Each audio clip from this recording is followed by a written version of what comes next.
Friends, what y'all doing? Okay, good. Do y'all want to hear a story time about just when you think you know everything, baby, you realize you don't know nothing at all? Eugenics. Oh, when I tell you, friend, this one about to send you, get ready to take off. Now, they tell me that eugenics is supposed to be a science that's improving the human race by controlling who gets to reproduce. Charles Davenport is the father of this whole movement, and so much so that in 1896, Connecticut passed a law and said people can't get married if they were feeble-minded, imbeciles, or epileptic. This started the movement of 33 states legalizing forced sterilization, where they tell me 60,000 people were sterilized without their consent before this statute was removed in 2014. So then I started thinking to myself, well, who would fund something like, who supported something like this in the United States? Hold please, friends, because while I was scrolling minding my business being nosy, I found out who it was. John D. Rockefeller. Now, why is your name in everything, sir?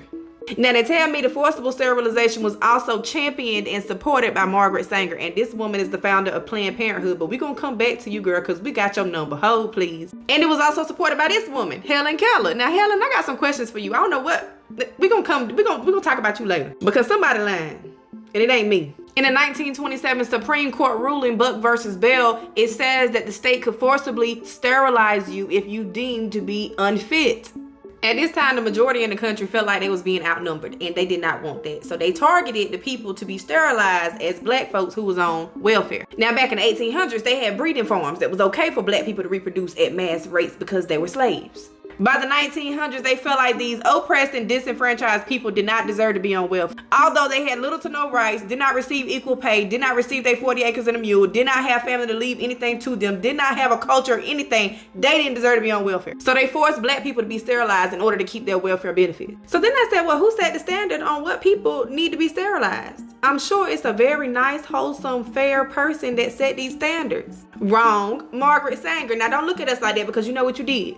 Now, Margaret Sanger, who was inducted, these people, and she was also friends with the U.S. President Woody Wilson here, who outwardly hated people that was caramel complexion, and was also cool and dapping it up with U.S. President Henry Ford, who was also cool. This man, they was friends. Yes. So here we done caught Margaret red-handed writing a doctor asking him to hire black doctors so that they can appeal to the black community. Kind of sound like the Tuskegee incident.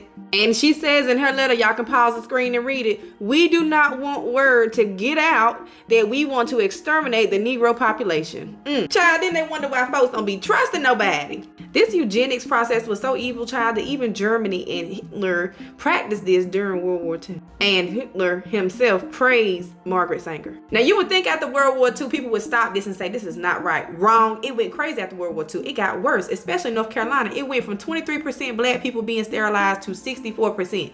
Now, it didn't just happen to blacks. It also happened to Latinos and indigenous people, as well as men. Child, even two Cheyenne girls from Montana were admitted into the hospital for a appendectomy, and they were sterilized while they were there without consent. The insane asylum in Goldsboro, North Carolina also sterilized their patients. Coming from such a short time ago where it was illegal to teach minority to read and write, it's crazy that they played on these people's illiteracy to get them to sign documents to sterilize their children or themselves. Now, North Carolina did decide to give reparations to the people who were forcibly sterilized from the early 1900s up into the 70s, but there's a catch. Only about 200 of those people are alive, and you only qualify, child, if it was done under the board of eugenics. So many people did sterilizations in the name of eugenics, but not under the board, and those people will not get reparated. And they only allotted $10 million. Me personally, I feel like you would owe me directly $10 million. Not no split it between everybody else. But that's just me. Well, friends, I hope I ain't got y'all up in too much of a tizzy, and I'm gonna call y'all back later on. Bye.